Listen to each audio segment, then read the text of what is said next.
அதாவது எல்லாராலும் புரட்சித் தலைவர் எம்ஜிஆர் ஆகிட முடியாது, எல்லாராலும் புரட்சித் தலைவி அம்மா ஆகிட முடியாது. ஸோ உலகத்துக்கே ஒரு புரட்சி தலைவர், உலகத்துக்கே ஒரு புரட்சி தலைவர் அம்மா, உலகத்துக்கே ஒரு பேர் அண்ணா தான்.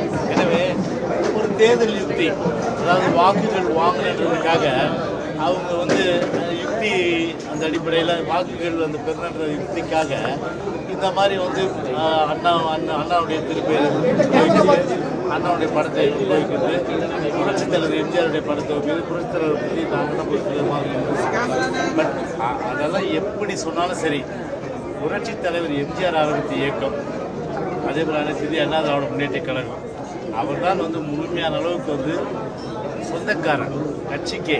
அப்படி இருக்கும்போது அனைத்து இந்திய அண்ணா திராவிட முன்னேற்ற கழகத்திற்கு இரட்டைலைக்கு போட்ட கை ஒரு காலம் வேற எங்கேயுமே அந்த வாக்குகள் போகாது. அதனால எங்கள் தலைவர் பேர் சொல்லாமல் யார் அரசியல் பண்ண முடியாது. அதாவது எம்ஜிஆர் பேர் சொல்லாமல், எங்கள் அம்மா பேர் சொல்லாமல் யார் அரசியல் பண்ண முடியாது. அதாவது அம்மாவை எங்களுடைய பேர் அண்ணா, அவருடைய பேர் சொல்லாமல் அரசியல் யாரும் நடத்த முடியாது. ஏன்னா அவருடைய பேர்களை சொல்வது என்பது நம்ம வேற யாரும் தலைவர் அந்த ரோலுக்கு நீங்கள் ஏற்றுக்கல, அது ஏற்றுக்கிறது எங்களுக்கு மகிழ்ச்சி. ஆனால் அது உங்களுக்கு வாக்குகளாக வரனா கண்டிப்பாக வாக்குகளாக வராது. அது மட்டும் நான் இதே சொல்கிறேன். அது அதிமுக ஓட்டுன்றது, ரஷ்யாவில் ஓட்டுன்றது காலகாலமாக அந்த கைகள் அதுக்கு தான் போகும். ஒன்று.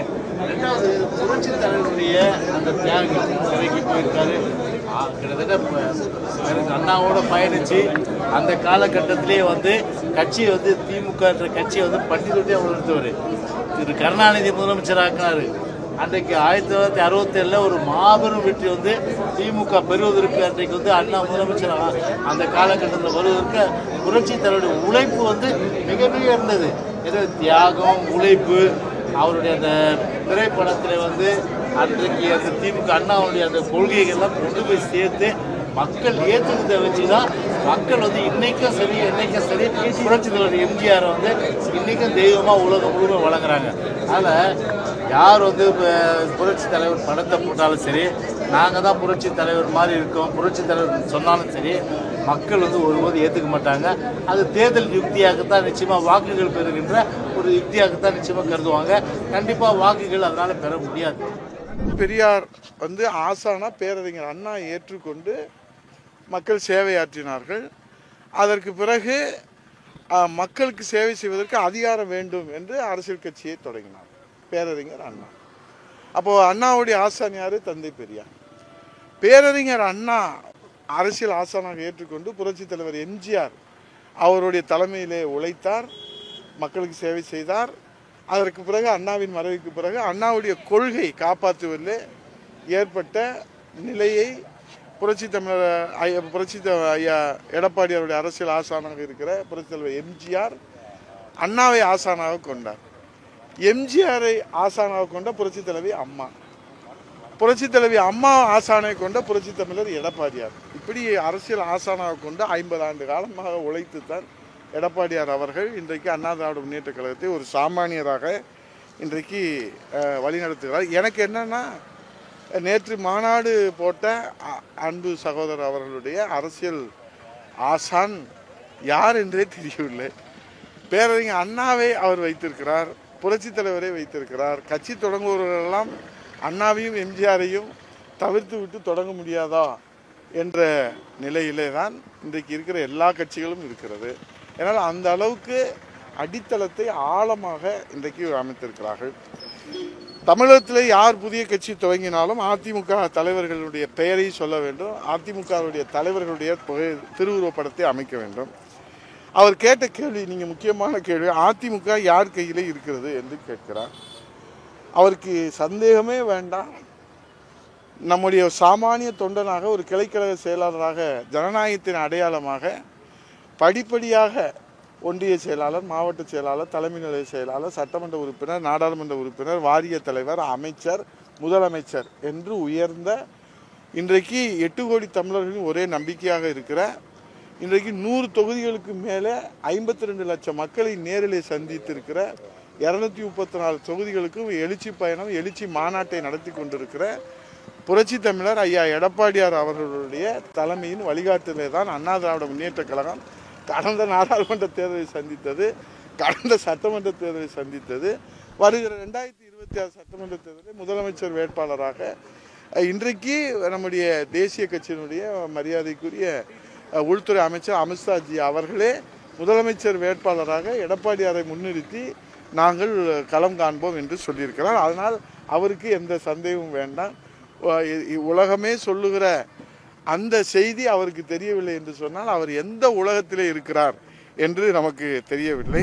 சில பேர் எண்ணுகிறார்கள் ஏதோ மக்கள் மிகப்பெரிய செல்வாக்கதை பெற்றை போலவும் இந்த நாட்டிற்கு உழைத்ததை போலவும் இனி அவர்கள் வந்துதான் இந்த நாட்டை காப்பாற்றுவதை போலவும் இன்றைக்கு சில அடுக்கு மொழியால் பேசி வருகிறார். யார் என்று உங்களுக்கு புரிந்து கொள்ளும் என்று நான் கருதுகிறேன். நான் உங்கள் முன் பேசுகிறேன் என்று சொன்னால் என்னுடைய அரசியல் வாழ்க்கை 51 ஆண்டு காலம். 1974 என்னுடைய சிற்றூரிலே கிளைக்கழக செயலாளராக பொறுப்பேற்றேன். இன்றைக்கு பொன்மனச்செம்மல் புரட்சித்தலைவர் எம்ஜிஆர் என்ற மாமனிதால் ஈர்க்கப்பட்டேன். அதிலிருந்து படிப்படியாக உயர்ந்து உங்கள் முன் வந்து நிற்கின்றேன். இது உழைப்பால் நான் உங்கள் முன் நிற்கின்றேன். சில பேர் உழைப்பையே கொடுக்காம பலனை எதிர்பார்க்கிறாங்க. ஆனால் அது நிலைக்காது. ஏனென்று சொன்னால் உழைக்கின்ற உழைப்பு, அந்த உழைப்பு எப்பொழுதும் நிலைக்கும், நிரந்தரம். அது மட்டுமல்ல, சில பேர் எண்ணுகின்றார்கள் திராவிட முன்னேற்ற கழகத்தை வீழ்த்துகின்ற சக்தி உள்ள ஒரே கட்சி அனைத்து இந்திய அண்ணா திராவிட முன்னேற்ற கழகம். இன்றைக்கு தமிழகத்திலே அதிக உறுப்பினர் கொண்ட இயக்கம் அனைத்து இந்திய அண்ணா திராவிட முன்னேற்ற கழக இயக்கம். தமிழகத்திலே அதிகமாக ஆட்சி செய்த அரசாங்கம் அண்ணா திமுக அரசாங்கம். பொன்விழா கண்ட கட்சி அண்ணா திமுக கட்சி. ஆக அண்ணா திமுகவை எந்த கொம்பனாலும் தொட்டு கூட பார்க்க முடியாது, ஆசைத்து கூட பார்க்க முடியாது. உங்களை மாதிரி ரசிகர்களை கூப்பிடுறது, கிரீஸ் தடவுறது, அப்புறம் சாப்பாடுக்கு வழி இல்லாம எம்ஜிஆரோட வர விஜய் அவரை ஒப்பிட்டுக் கொள்கிறார். எம்ஜிஆர் வீட்டுக்கு நான் போயிருக்கேன் சின்ன பொண்ணா. 24 மணி நேரமா அங்க சாப்பாடு நடக்கும், யார் வந்தாலும். ஆனா உங்க மாநாடுக்கு வரவங்களுக்கு கூட பிளாக்ல தான் டிக்கெட் விட்டாங்க. பிளாக்ல சாப்பாடு விற்கிறத நான் பார்த்தேங்க. நான் காசு அதிகமாக கொடுத்தா டிக்கெட் கிடைக்கும், இங்கே அதிகம் கொடுத்தா சாப்பாடு கிடைக்கும். என்னங்க இது அரசியல்? அதனால புதிய வரவர்கள் அந்த வரவெல்லாம் நம்மளுக்கு ஒன்றும் செய்யாது.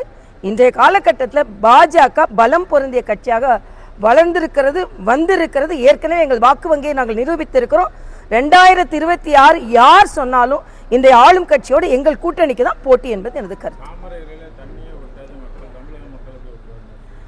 நான் ஏற்கனவே சொல்லிட்டேன், தாமரை இலையில தண்ணி ஒட்ட வேண்டாம். தாமரை தண்ணியில வளரப்போகுது, மலரப்போகுது.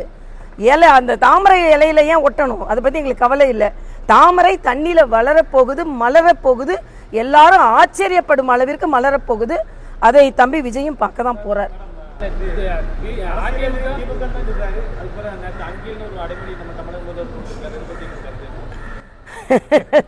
அதாவது இதுல என்ன எனக்கு புரியலன்னா, தமிழக முதலமைச்சர் எல்லாரையும் அப்பான்னு கூப்பிட சொல்றாரு, இவர் அங்கிள்னு கூப்பிடுறாரு. அப்போ இவர் தமிழ்நாட்டில் இருக்கிறாரா இல்லையா என்னன்னு தெரியல. அட்லீஸ்ட் அவர் அப்பான்னு கூப்பிடுற மாதிரி அட்லீஸ்ட் மாமான்னு கூப்பிட்டாலும் பரவாயில்ல, அங்கிள்னு கூப்பிடுறாருன்னா அது எல்லாமே அரசு. ஒரு எழுதி கொடுத்தவர் அப்படி எழுதி கொடுத்துட்டாரு, அதான் வேற ஒன்றும் இல்லை. வசனம் எழுதி கொடுத்தவர் அங்கிள் மிஸ்டர் PM அப்படின்னு கொடுத்தாரு. திடீர்னு கத்துறாரு, திடீர்னு குறைக்கிறாரு. ஆச்சரியமா இருக்கு, எனக்கு பயந்துட்டேன். திடீர்னு நடந்தே காட்டுவோம் அப்படின்னு அப்புறம் திடீர் குறைக்கிறாரு. நான் டிவியில பார்த்தேன், என்ன பேசுறான்னு பார்க்க வேண்டியதானே. இல்ல அது பொருந்தா கூட்டணியா பொருந்துற கூட்டணியா அவருக்கு என்னப்பா தெரியும்? எத்தனை நாள் அரசியலை அவர் பின்பற்றி இருக்கிறார், அரசியல் ஞானம் பெற்று இருக்கிறார். அவர் அரசியல் ஞானம் இல்லைன்றதுக்கு கச்சத்தீவை பத்தி சொல்றதே ஒரு உதாரணம். அது மட்டும் இல்ல, அரசியல் ஞானம் சுற்றிலும் இல்லைன்றதுக்கு மரியாதைக்குரிய பாரத பிரதமர் என்ன செய்யறாருன்னு கேட்கிறாரு. இன்னைக்கு அவங்க ஃபிலிம் இண்டஸ்ட்ரி வளர்ந்துருக்கிறதுக்கு காரணம் பாரத பிரதமர் தான். இன்னைக்கு தனி விமானத்துல போனார்ல, எங்கேயோ யார் கூடயோ இல்ல, தனி விமானத்துல யாரோட கல்யாணத்துக்கோ போனாரு, யார் கல்யாணத்துக்கோ போனார், யார் கூடயோ நான் சொல்லல, யார் கல்யாணத்துக்கோ போனாரு. அந்த மாதிரி எல்லா ஏர்போர்ட்டையும் முன்னேற்றி வைத்திருக்கிறார்கள் பாரதிய ஜனதா கட்சியை சார்ந்தவர்கள், தலைவர்கள், அமைச்சர்கள், மரியாதைக்குரிய பாரத பிரதமர். இன்னைக்கு இந்த நாடு முன்னேறி இருக்கிறதுக்கு அத்தனை காரணம், இன்னைக்கு விஜயும் இவ்வளவு தைரியமா பேசுறதுக்கு காரணம், அவரோட அந்த அரேஞ்ச்மெண்ட்ஸ் எல்லாம் செய்ய முடியறதுக்கு காரணம். நான் ஒன்னே ஒன்று கேட்குறேன், நீங்கள் எல்லாம் கேட்டுக்கோங்க. இவ்வளோ பெரிய ஏர்போர்ட்டை எந்தவித பிரச்சனையும் இல்லாமல் மரியாதைக்குரிய பாரத பிரதமரின் வழிகாட்டுதலில் அங்கே உள்ள தொழில்நுட்ப கலைஞர்கள் நிர்மாணித்து கொடுத்திருக்கிறார்கள். ஒரு கொடி நட முடியும், ஒரு கொடியை ஒழுங்கா நட முடிஞ்சுதா? ஒரு மாநாட்டை ஒழுங்கா நடத்த முடிஞ்சுதா? ஒரு முறையே இல்லாமல் ஒரு மாநாட்டை ஒழுங்கா நடத்த முடியாதவங்க எப்படி ஒரு ஆட்சியை நடத்துவீங்க? அதனால இன்றைய காலகட்டத்தில் ஆட்சி நடத்த தெரியாத முடியாத ஒருத்தர் ஆட்சியில் இருக்காங்க. ஆட்சி நடத்த தெரியாதவர் ஒருவர் நான் முதலமைச்சர் சொல்றாரு. ஆட்சி நடத்த தெரிந்தவர்கள் நாங்கள், எங்கள் கூட்டணி, நாங்கள் இங்கு போட்டி போடுகிறோம். ஏற்கனவே ஆட்சி நடத்த தெரிஞ்ச அண்ணன் எடப்பாடி அவர்களும், ஆட்சி நடத்த தெரிந்து நல்லாட்சி நடத்தி கொண்டிருக்கின்ற மரியாதைக்குரிய மோடி அவர்களும் இணைந்திருக்கிறோம். நிச்சயமா வெற்றி பெறுவோம். தென்பகுதி தேய்கிறது என்று இவர்கள் வசனம் தான் பேசிக் கொண்டிருந்தாங்க. ஆனால் தென்பகுதி வாழ்கிறது என்ற நிலைப்பாட்டை நாங்கள் கொண்டிருக்கிறோம்.